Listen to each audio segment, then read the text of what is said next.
Começa agora, Insilenciáveis, com Priscila de Sá.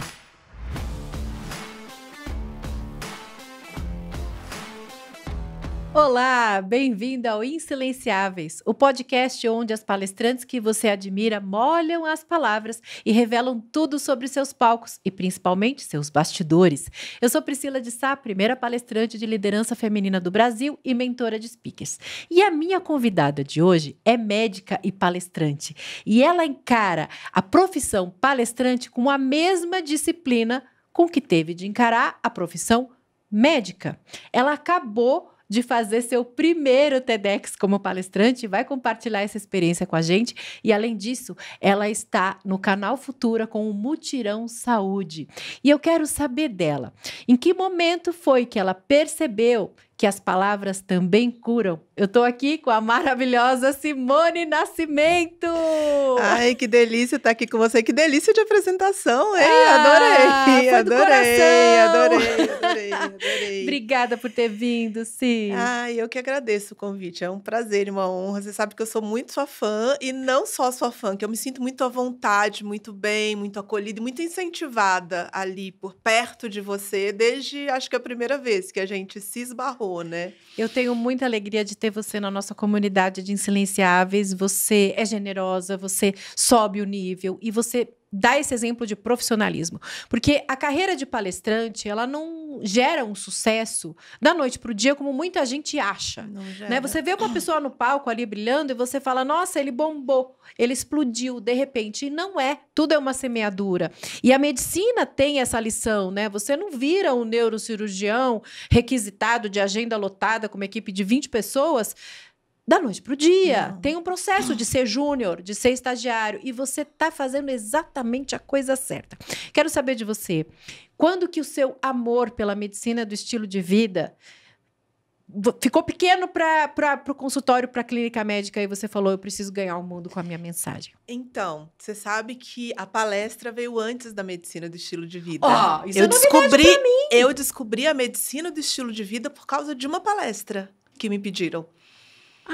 Eu sou radiologista, minha atuação até 5 anos atrás era como radiologista com rastreamento e diagnóstico de câncer de mama. Saúde da mulher. Saúde da mulher, câncer de mama. Então, eu fazia exames, biópsia, mas um trabalho muito de bastidores, assim. E muito técnico, e máquina, e imagem, técnico, né? Cara crachado. Tudo que já foi provado, você não pode sair dali, porque se você sai do que já foi provado 1000 vezes e que está instituído, isso representa um risco para você, para paciente. Então, é uma atuação muito técnica mesmo. E aí, eu comecei a ficar inquieta. Falei, cara, não é possível que só foi para isso que eu vim. Eu falo muito, eu gosto muito de me conectar com as pessoas, eu gosto de conversar. Eu sou uma conversadora crônica. Se encostar perto de mim, vai ter que falar. E aí, eu nessa busca, eu lembro que uma vez me chamaram para falar de saúde da mulher numa igreja. Olha que numa igreja, que na época era conhecida, era um casal conhecido, falou, a gente vai ter uma ação na igreja, acho que era outubro, e aí você podia falar, e aí eu fui, fiz uma rodinha ali, falei sobre prevenção, rotina de rastreamento, de câncer de mama, de câncer de colo de útero, enfim. E aí essa conhecida que tinha me chamado, ela tem uma empresa ela tem uma empresa de recrutamento e seleção de talentos negros para cargos de alta liderança. É uma das pioneiras no Brasil. E aí passaram-se meses ou mais de um ano. E aí um dia ela falou comigo assim, você pode fazer uma palestra para mim? Eu tô com uma demanda aqui que está meio fora do meu escopo, mas é para os funcionários do Telecine. Então, minha primeira palestra foi para o Telecine. E eu nunca tinha feito uma palestra na vida. E aí eu falei, vou estudar, porque era o Dia Mundial da Saúde. Ela falou, queria falar de prevenção, né? A gente saiu um pouco desse ciclo de doença. Falei, tá, deixa comigo. Fui estudar. E aí, quando eu fui estudar, eu descobri a medicina do estilo de vida. Eu descobri que existia a ciência da desprescrição, que é quando você vai mudando paulatinamente o seu estilo de vida a ponto de, às vezes, a gente conseguir reverter quadros de hipertensão, de diabetes, de depressão, a partir da mudança de hábitos de vida. Na época eram 6 pilares, eu falei, gente, para! Como que eu não sabia disso antes? Eu fiquei enlouquecida.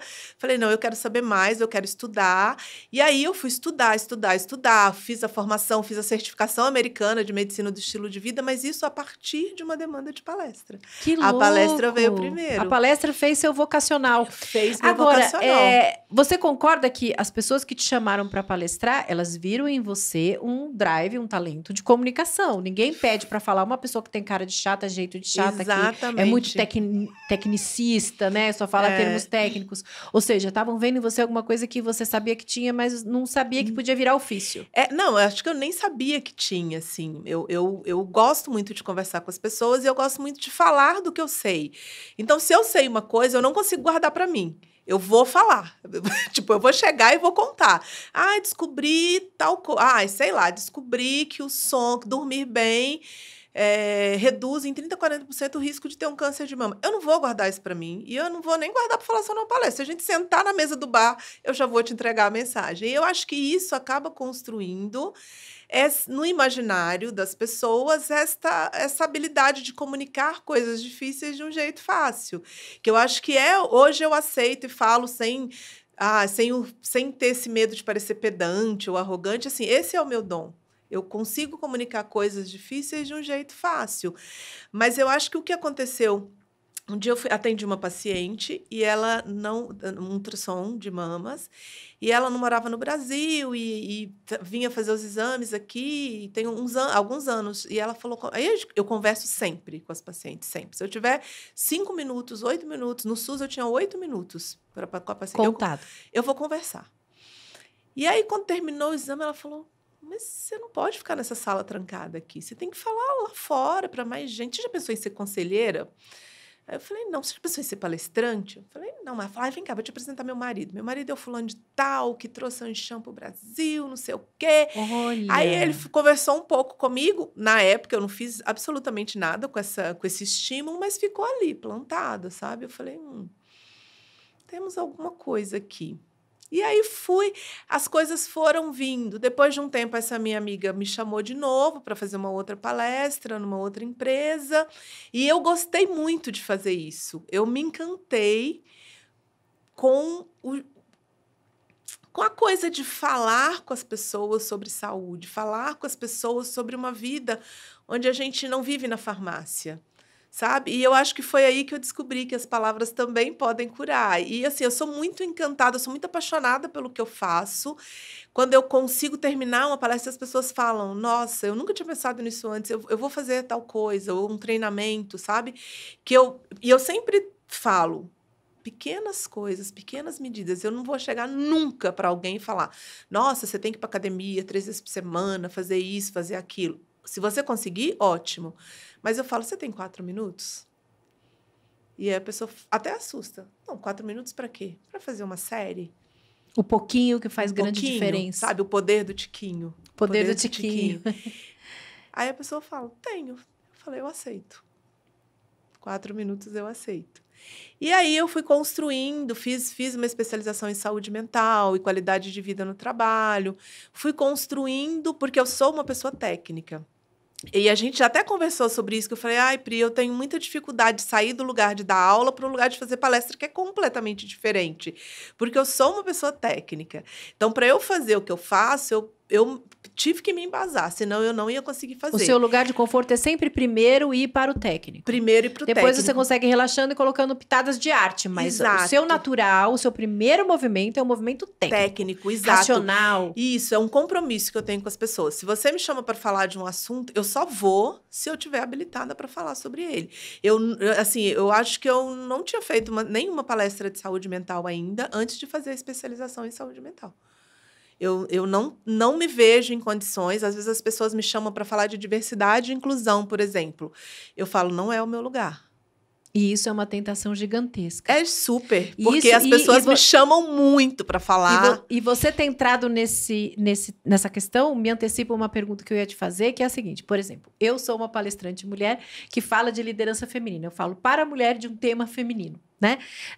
Você é uma mulher negra que fala de um tema que não é necessariamente feminino, embora a sua atuação primeira seja com saúde da mulher e agora com medicina do estilo de vida.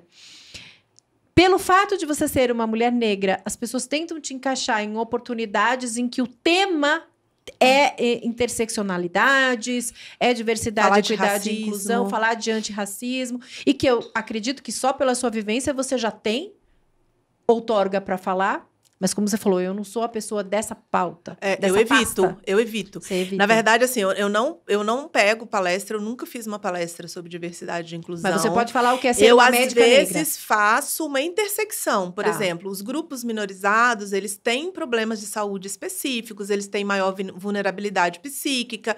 Então, eu falo deste lugar, saúde da população negra, mas eu tenho um pouco de ranço até quando as pessoas me colocam neste lugar. Tipo, a pessoa começa a conversar comigo e aí ela já pergunta, nossa, me conta, você já sofreu racismo? Me conta, o que você acha do racismo? Eu falo, cara, gente, eu já vi a aurora boreal, eu sei fazer lubrificante em casa. Você quer mesmo que eu fale disso?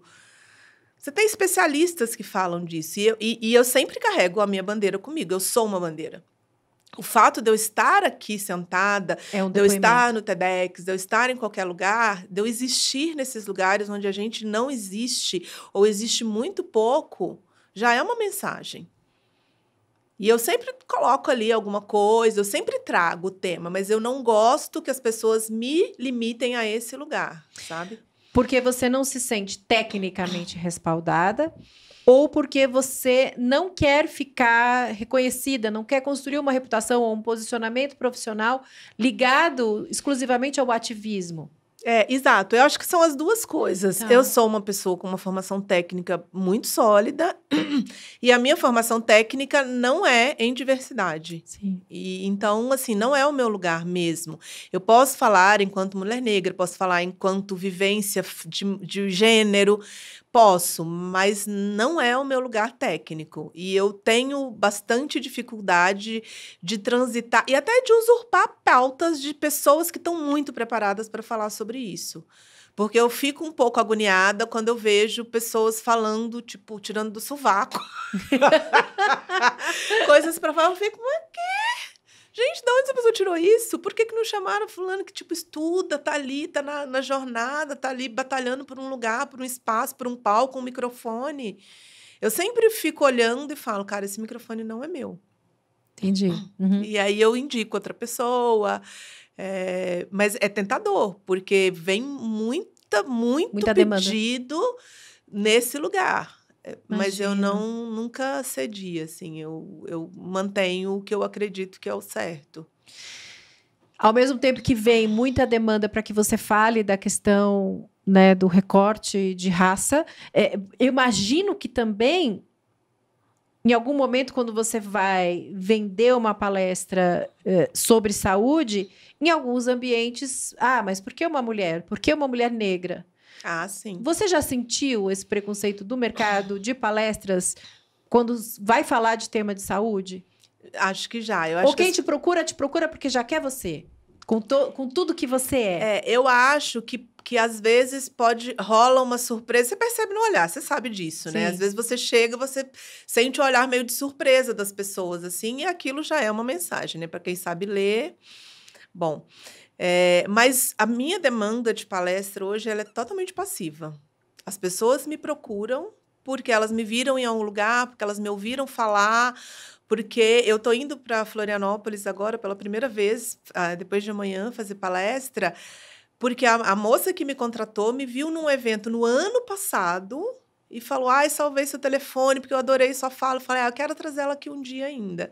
Então, é muito nesse lugar. As pessoas me escolhem porque elas conhecem o meu trabalho. Então, apesar de você não prospectar essas palestras, não é muito certo falar que é uma contratação passiva ou uma demanda passiva, porque ela é intencional. Você está sendo contratada porque você é você. Então, assim, não é a pessoa falar, bate num birô, numa agência de palestra e fala, eu preciso de um palestrante que fale de saúde. E aí mandam teu portfólio dentre vários outros. Não, quem quer você está contratando você. E esse é o lugar que todo palestrante tem que almejar, né? Ser contratado porque é esse palestrante ou essa palestrante, não pela palestra, pelo tema. Isso é muito bom, isso é muito positivo. Sinal que você está conseguindo criar uma marca intencional em torno de você. E que os eventos que você fez foram eventos multiplicadores de oportunidades para você Sim. ser recontratada. Eu acho que é muito isso, assim, e é uma conquista, né? Eu não tenho, 10 anos de palestra, 15 anos de palestra. Então, estar nesse lugar que as pessoas, eu quero você porque eu já te ouvi e eu quero que você venha falar aqui. É um lugar, é um lugar de validação do que eu estou construindo nos bastidores. Da tua autoralidade, da tua exato. pessoalidade no tratar essas questões. Que tudo, sim, isso é muito incrível. E isso é um sinal de profissionalismo, é um sinal de autenticidade, é um sinal de coragem, é um sinal de perseverança. Qual foi o momento chupa-mundo? Momento chupa-mundo é aquele momento em que você falou, nossa, eu não sabia que eu era boa nisso. E eu tô falando assim, no manejo de uma plateia, ou aquele momento em que no palco, de repente, um aplauso em cena aberta, ou você olha e alguém tá chorando emocionado, ou estão tirando foto dos seus slides. Qual foi o momento que você se deu conta de que fala, caramba, eu sou uma palestrante e esse é o meu lugar? Eu tive alguns momentos, né? Alguns momentos chupa-mundo. Eu até ouvi um outro episódio aqui no podcast que a Ana contou que ela foi lá na Fundação Maurício de Souza e esse foi um dos meus momentos, porque eles me convidaram para fazer uma palestra lá. Que tudo. E aí, na véspera, eles perguntaram se eu queria levar minha filha. E aí, eu levei a Nina comigo e ela me assistiu fazendo uma palestra. Foi muito legal. As pessoas participaram, elogiaram, me abraçaram no final. Mas eles prepararam uma recepção para ela. Com presente, uma visita no estúdio. Então, naquele momento, eu falei, cara, eu estou fazendo uma coisa tão legal que eu estou conseguindo incluir a minha filha. Esse foi um dos momentos, assim, mas eu acho que, assim, aqui no Brasil, em termos de audiovisual, por exemplo, a Globo é a Globo. Então, eu acho que a primeira vez que eu andei naquele carrinho da Globo, então, acho que o meu momento chupa-mundo nem foi no palco, foi naquele carrinho. Eu falei, caramba. Você estava indo fazer o quê? Eu tinha sido convidada para fazer a facilitação de saúde mental para as lideranças de lá. Não era um trabalho na frente das câmeras, é um trabalho de bastidores, mas assim... Mas é uma palestra, 14 mil colaboradores. Meu Deus. Todas as lideranças, um contrato de 1 ano e meio. Eu falei, eu cheguei. E eu sou boa no que eu faço. Porque eu estou aqui super validada, porque eles validam muito o meu trabalho lá, na maior empresa de audiovisual do país, da América Latina, um dos maiores do mundo. Referência. Né? E eu acho que agora, no TEDx, eu acho que foi a consolidação desse momento chupa-mundo. Chupa-mundão, né? Conta dessa experiência. Como é que foi a chamada, o treinamento? Eles têm uma estrutura muito particular de palestra, né? E aquilo é cronometrado, é milimetrado, e no final funciona e fica lindo e tocante. Conta como foi a experiência. Eu fui convidada pela Angélica Mari, eu a conheci num Media Training. Ela é jornalista e ela ofereceu no LinkedIn um dia para pequenos empreendedores que precisassem aprender a falar com a imprensa, ela ia fazer um treinamento. Que legal. E aí eu fui, e aí já tem uns 4 anos que eu a conheço, a gente se encontrou depois em alguns eventos, conversa bastante, troca. E aí um dia ela falou, eu tô em São Paulo, você tá para almoçar? Eu falei, topo. Vamos almoçar. E assim, um almoço. Eu não sabia que ela estava envolvida com o TEDx, não sabia de nada, mas eu adoro conversar com ela. E aí a gente foi almoçar, e a gente conversou, bateu papo, e ela falou, então, mas esse almoço aqui é porque eu queria te convidar para fazer um teste. Ai, que tudo. E aí nossa, como assim? E como o convite veio dela, uma pessoa que eu confio, eu falei, tá bom, eu topo. E aí tem a escolha do tema, tem a preparação do roteiro, tem os preparadores de palestrante, né, do TEDx. A gente teve uma turma sensacional, mas nada te prepara para o dia, assim, eu acho. No ensaio da véspera, eu dei um branco total. Eu não lembrei nada. Imagina. Nada. E eu falei, meu pai, tá na véspera. E eu falei, gente, não. Aí eu respirei e falei, vai dar tudo certo amanhã, tá, gente? Quando eu sou microfonada, eu me visto da pessoa que eu vim nesse mundo para ser, uma palestrante. E isso é muito engraçado, curioso comigo, porque às vezes eu chego no evento, eu não faço ideia do que eu... E aí eu coloco o microfone e aí eu sei exatamente por que eu fui ali, para fazer o quê, qual que é a mensagem que eu fui entregar. E aí no TEDx foi a mesma coisa. No dia foi lindo, foi muito emocionante. Eu dei uma engasgada assim no meio, porque me veio tudo, assim, me veio de onde eu vim, que é um lugar que até hoje tem 8 ruas e não tem esgoto ainda encanado. De toda a minha criação, de todos os caminhos do meu pai, da minha mãe, de todos os sacrifícios que todo mundo fez junto para eu conseguir, assim, fazer uma faculdade de medicina numa outra cidade. Era uma coisa impensável, inimaginável, assim. Mas era um sonho, e era um sonho que ninguém, em nenhum momento, falou, não vai dar para ser. Não vai, ninguém nunca, nem eu, nem meu pai, nem minha mãe. E assim, não tinha a menor condição. Tipo, hoje eu olho para trás e falo, gente, que povo insano. Porque não tinha a menor condição, não tinha o menor cabimento, mas em nenhum momento alguém falou, não vai dar. E eu fui e dei. E deu certo. E aí, naquele momento, meu pai já faleceu, e eu fiquei pensando, cara, se ele tivesse aqui, ele ia estar fazendo aquele biquinho dele. Tipo, eu sei que você ia conseguir. Eu falei da minha irmã, que também já faleceu num acidente de trânsito. Então, foi um momento meio de engasgo.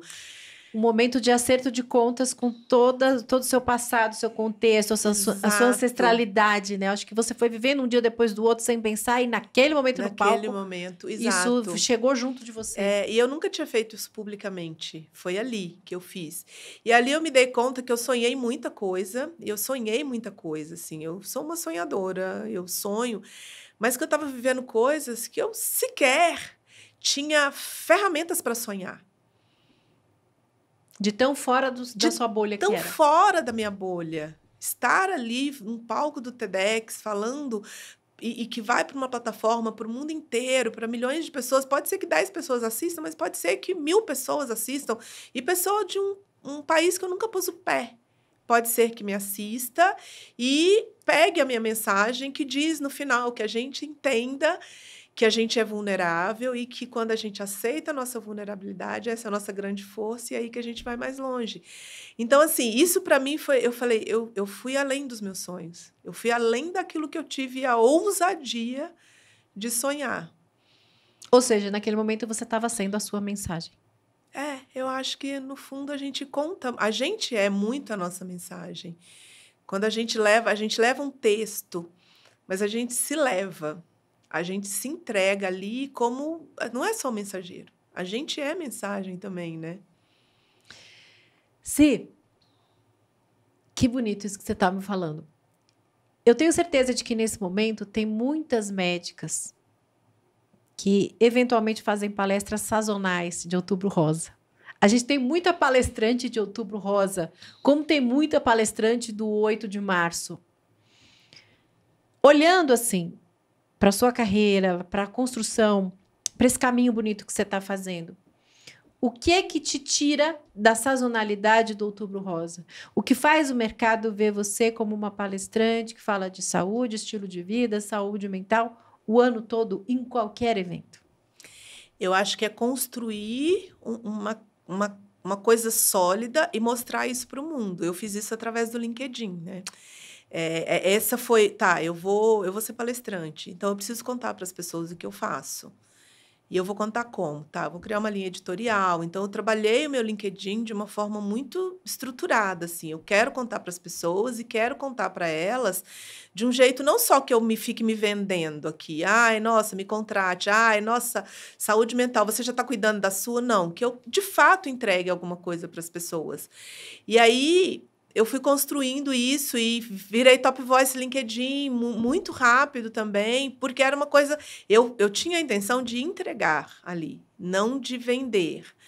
E eu acho que foi isso que me tirou da sazonalidade. Hoje, eu raramente faço palestra do Outubro Rosa. É muito raro as pessoas me chamarem para o Outubro Rosa ou para o 20 de novembro, que era uma coisa meio quase óbvia. Sim. É muito raro. Eu trabalho o ano todo falando de coisas que afetam a nossa vida no dia a dia.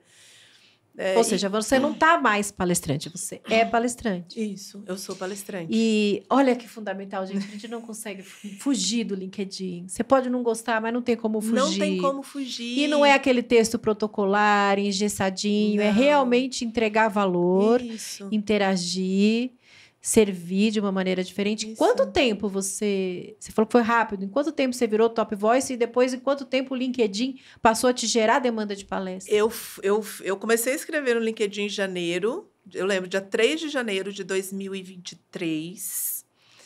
Aí, em fevereiro, no final de fevereiro, eles me chamaram para ser creator. Então, eu já fui ser creator e em setembro do mesmo ano eu virei Top Voice LinkedIn. Então, não é uma jornada impossível, não é só uma jornada para quem tem milhares de seguidores. Eu nem tenho milhares de seguidores até hoje. Olha, eu não incrível. tenho.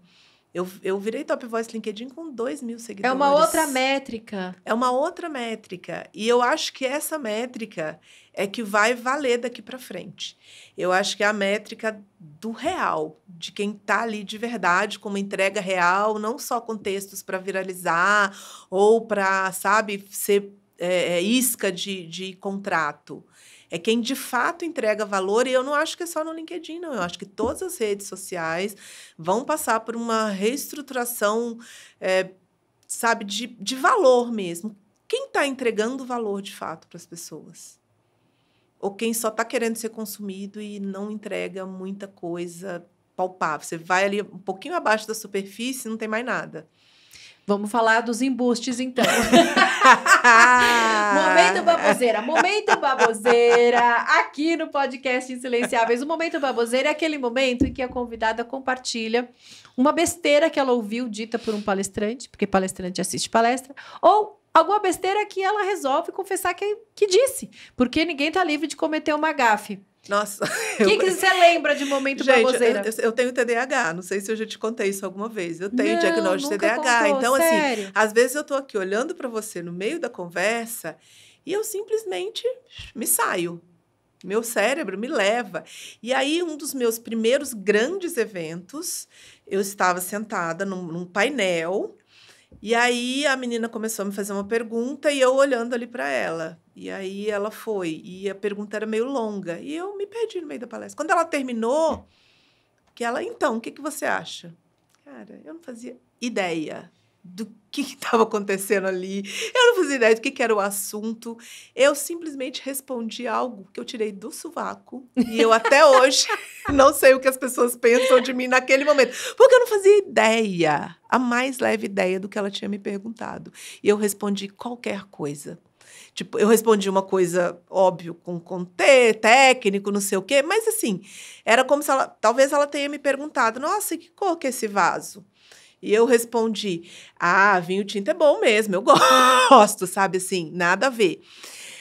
Do olhar o outro, de assistir palestra, é uma coisa que me irrita profundamente, que eu fico muito irritada, é quando você paga para assistir um evento, uma palestra, um webinar, alguma coisa, e a pessoa passa 40 minutos te vendendo algo. Cara, você pagou por um conteúdo, eu paguei por sabedoria, não por marketing. E às vezes a gente entrega tanto de graça e a gente vê a pessoa, né, que foi paga, se vendendo, não entregando. Exato. E gerando um desejo numa coisa que ela disse que vai entregar lá na frente, que provavelmente nem vai. Nem vai. E eu falo, cara, tudo bem fazer isso em eventos gratuitos, para você chamar as pessoas. Se isso é a natureza do evento. Isso é uma estratégia de marketing. Você fala, que eu vou fazer aqui um webinar, 3 dias, gratuitos. E aí você vai vender seu produto. Tá tudo bem. Mas quando você cobra das pessoas para te assistir, elas te pagaram para assistir alguma coisa específica. Gente, sério, eu fico descontrolada, fico com muita raiva. Eu fico muito possessa. Falo, cara, eu não acredito nisso. Que papel de trouxa que eu tô fazendo aqui. Eu fico me sentindo muito, muito trouxa, muito otária. Olha, se você tava no eventão em que a Simone respondeu qualquer coisa que ela tirou do sovaco, ela não fugiu do tema, tá? Ela simplesmente fugiu, se evadiu do local. Do local. Se fosse redação, eu tinha ganhado 0 por fuga ao tema, eu tenho certeza.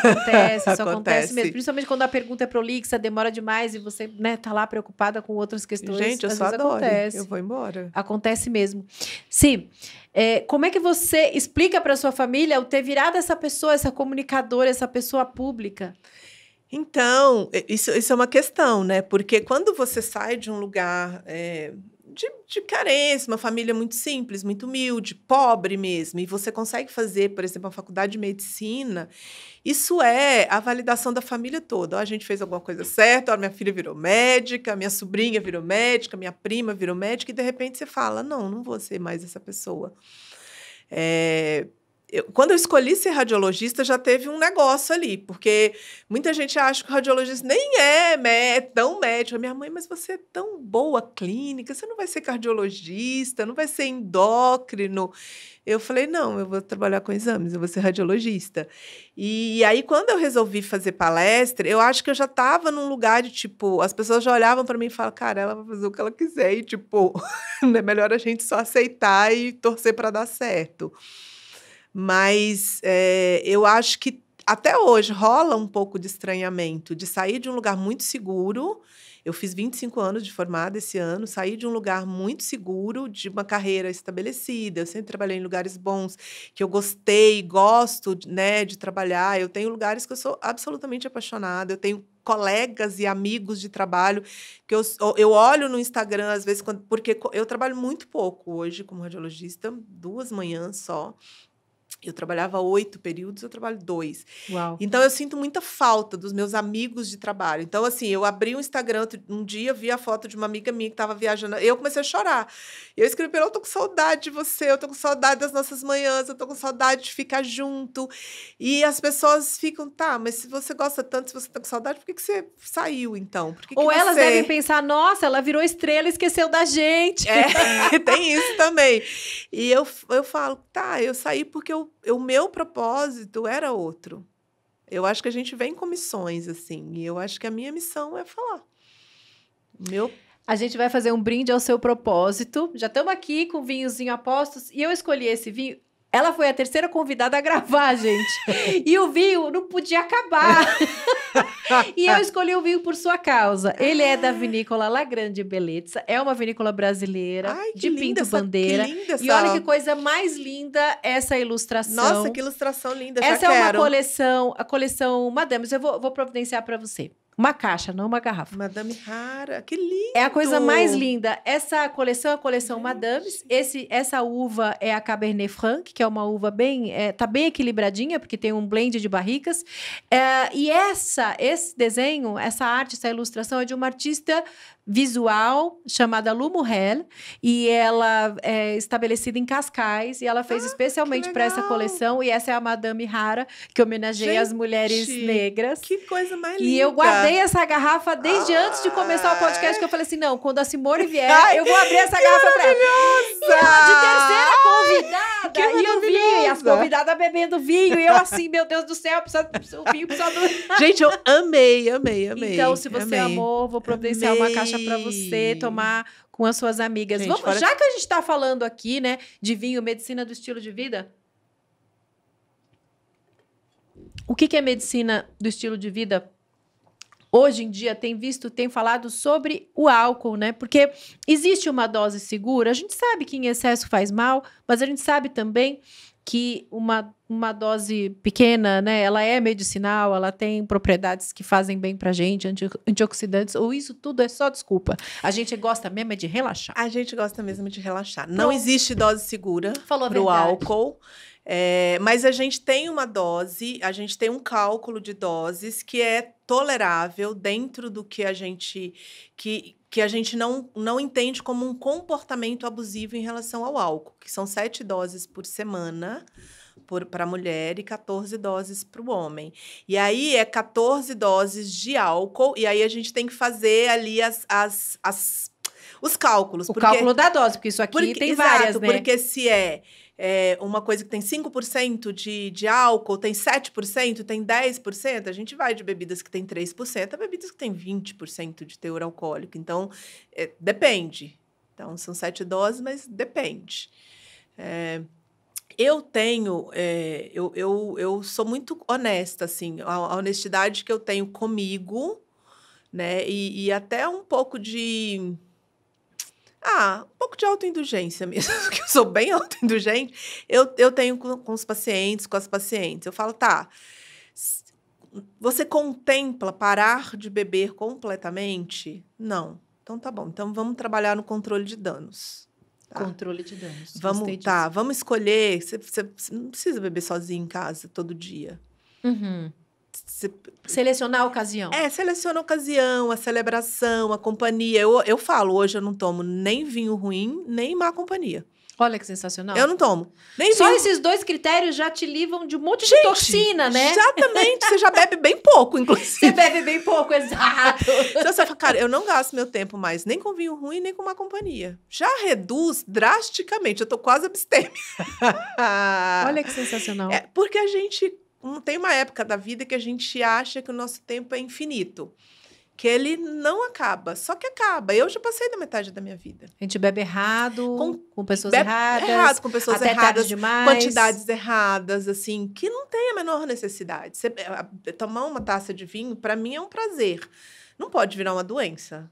Não pode virar um problema enorme no dia seguinte, que a gente, quando passa, tipo, dos 30, parece que você apanhou, que você tá com dengue, que você tá morrendo. Tipo, não dá pra fazer isso. Então, hoje eu falo, cara, tá, segunda metade da vida, com quem eu quero gastar? Com que tipo de pessoa, que tipo de mesa que tipo de mesa eu quero estar sentado, com que tipo de pessoa? Inclusive, estou com um recalque gigantesco, porque eu não vou estar sentado na sua mesa em Paris. Eu estou recalcadíssima. E por que não? Porque, na época, eu falei, cara, não dá para eu... Não dá. Eu não posso, eu não tenho condições de planejar isso. Por quê? Porque eu ia passar 10 dias na Universidade da Califórnia em junho. Tá. E aí eu falei, eu não tenho. É muito perto. É muito perto, eu não consigo nem ficar fora de casa tanto tempo e nem planejar 2 viagens tão grandes. É muita coisa, é ausência, é câmbio ruim, é geopolítica complicada. Super. É muita coisa adversa pra gente. Pois é, no final das contas, acabou sendo transferida essa vivência para outubro. Mas eu acho que tudo bem. A gente ainda vai fazer uma viagem juntos. Estou tranquila, estou certa, segura de que isso vai rolar. Voltamos a falar sobre isso mais pra frente. Toda vez que eu ouço falar, que eu não vou estar lá. Voltamos a falar que a gente sobre vai estar no isso. Batom Murcha. Eu não vou estar lá. Ai, que raiva. Voltamos a falar mais pra frente. Poxa, eu acho essa cara, essa viagem. Eu também acho. Sim, a gente tá aqui falando de estilo de vida. Todas as mulheres que sentaram nessa mesa são 40 mais, 50 mais, 60 mais. A gente teve 70 mais. Não dá para negar o impacto do envelhecimento e dos hormônios sobre a nossa agilidade mental. Não. Nós somos palestrantes, as palavras não podem fugir. Não podem. Como lidar? Então, a gente tem que cuidar. Eu sempre falo, cara, a gente demora para entender que o nosso corpo é, de fato, o nosso templo. É nosso templo, é nosso hospital, é nossa casa de repouso. O nosso corpo é tudo nosso. É tudo, tipo, a gente habita, e você habita um hospital, você habita uma casa de repouso, você habita um parque de diversões. Meu corpo é meu parque de diversões. Preciso cuidar dele. Eu comecei a cuidar um pouco melhor quando eu tive minha filha, que está com 14 anos agora, que eu mudei radicalmente a minha alimentação. Porque eu falei, eu quero que ela se alimente bem, mas eu preciso dar o exemplo. Por exemplo, se eu tomar refrigerante todo dia, ela vai tomar refrigerante. Não tem como eu ficar uma lata de refrigerante na mesa todo dia e ela querer que ela tome água. Não existe. E eu comia bastante porcaria, bastante. E aí eu mudei radicalmente a minha alimentação, então eu já mudei lá atrás. E aí, quando eu descobri a medicina do estilo de vida, que eu descobri o impacto dos pilares, são 7 pilares. Saúde, alimentação, sono, atividade física, manejo do estresse, controle do tabaco e evitação do tabaco e controle do álcool, relacionamentos interpessoais, e agora entrou a saúde espiritual no colégio americano, e o colégio europeu tem a saúde sexual também. Olha. E a gente ainda fala da saúde financeira, a gente sempre traz, porque se você está com um boleto atrasado, entrando no cheque especial, não tem como você estar em paz, não, você não vai dormir, você não vai comer direito, ou você vai comer muito ou não vai comer nada. Então, é impossível a gente... Então, aí, o pilar, tá, atividade física, comecei a fazer também. Comecei a fazer plena? Não, detestava. Continuo não gostando muito, mas hoje eu já incorporei na vida. É natural para mim, principalmente por causa do TDAH. Se eu não faço, eu fico muito disfuncional. Então, às vezes eu tô lá tentando me concentrar. Que interessante isso. É a primeira linha de tratamento para o TDAH, não é medicação, não é atividade física vigorosa, 7 dias na semana, que é o que deixa o seu cérebro funcional. É o quê? O aeróbico? É o exercício intenso. Intenso. Pode ser, inclusive, musculação. Pode ser musculação. Olha, que interessante. É intensa, tem que ser um exercício intenso. E aí, assim, às vezes eu tô em casa tentando escrever alguma coisa, tentando ir, tipo, a mente tá fugindo. Eu desço na esteira, 20 minutos, dou um pau na esteira, ou então desço e subo as escadas do meu prédio 2, 3 vezes, 13 andares. E pronto. Tem que cansar o corpo para desacelerar a mente, conseguir Isso, focar. porque quando a gente faz atividade física, o nosso corpo produz. Eu falo que a gente tem uma farmácia dentro da gente, que é a farmácia do corpo, que a gente produz serotonina, endorfina, dopamina e ocitocina. E a gente produz a maioria desses hormônios fazendo atividade física. A dopamina, que o cérebro do TDAH tanto precisa regular, a gente produz fazendo atividade física. A serotonina, que é o nosso antidepressivo natural, a gente produz fazendo atividade física, a gente produz encontrando uma pessoa que a gente gosta. A ocitocina, a gente produz num abraço de 20 segundos. Então, eu regulo a minha vida a partir dos pilares, assim, a partir do entendimento do que faz bem e do que não faz. Então, assim, minha vida está bem ajeitadinha. Obviamente, eu sou o caos. Eu sou o caos na Terra. Então, às vezes, está tudo muito errado. E está tudo bem também. Porque eu não vou ser perfeita, eu não vou andar na linha o tempo todo. Eu tento andar na linha a maior parte do tempo. Mas, às vezes, eu não estou dormindo bem. O sono é meu pilar problema. Que bom você falar isso, porque geralmente os médicos, né, da medicina integrativa, eles são tão chiitas com essa coisa da rotina perfeita, né, da disciplina acima de tudo. A gente vai fracassar e A gente tudo bem. vai fracassar e tudo bem. Não supervaloriza o fracasso e volta. Volta, exatamente. Eu sempre falo, volta. A construção que a gente faz para viver bem, ela não é uma linha reta. Tem muitos vales. A gente cai, tropeça, fica lá no chão, às vezes, semanas. Só respira, tenta se aparar em alguma coisa e levanta para retomar a jornada. Não é uma linha reta. Às vezes, eu tenho uma questão com sono, eu não tenho problema para dormir. Se eu deitar, eu deito, pego um livro e durmo. Eu tenho pena de dormir. Eu tenho pena de não dormir. Sabe aquelas crianças que chega na hora de dormir, a criança vira um cão, ela chora, ela fica irritada porque ela não quer perder mais um minutinho de brincadeira, ela não quer perder o que está acontecendo. Você tem essa energia? Eu tenho essa energia por mim, eu falo, cara, como que a natureza não corrigiu isso ainda? A gente tem que dormir 1/3 da vida, e a gente tem que dormir 1/3 da vida. Eu dormiria 2 fácil. É o certo. O nosso cérebro, ele se ressente muito da falta do sono. É a coisa, para mim, o pilar mais importante é o sono. É o mais impactante. Por exemplo, a gente sempre pensa no câncer de mama, a história familiar, tabagismo, a genética, pílula, por exemplo, está implicada em 10 a 12% só dos cânceres de mama. Não dormir direito, tanto em qualidade quanto em quantidade, aumenta em 30 a 40% o risco. Tá brincando? É muito mais do que a sua história familiar. Então, agora eu tenho medo. Eu tenho pena, mas eu tenho medo, então eu durmo. Mas é aquela coisa, uma coisa tem que ser muito intencional. Então, eu tenho que deixar o telefone fora do quarto, eu vou para a cama com Kindle, só com livro, eu durmo com o relógio, porque ele me diz quando eu durmo pouco, e aí eu já fico, tipo, tá, tem que melhorar isso, tem que dormir melhor. E eu faço atividade física de manhã. Eu acordo 5h20, 5h15, 5h20 e faço atividade física antes de começar o dia, porque é o meu jeito de começar o dia bem. Eu gosto? Não. Eu acho bom? Não. Às vezes eu deito lá de madrugada, agora tá muito escuro, né? Aí eu fico deitado no meu tapetinho pensando, gente, o que eu tô fazendo da minha vida? O que eu tô fazendo da minha vida? Aí eu falo, lembrei, eu quero ter saúde, eu quero ir essa hora que cabe no meu dia, esse horário, então vamos fazer.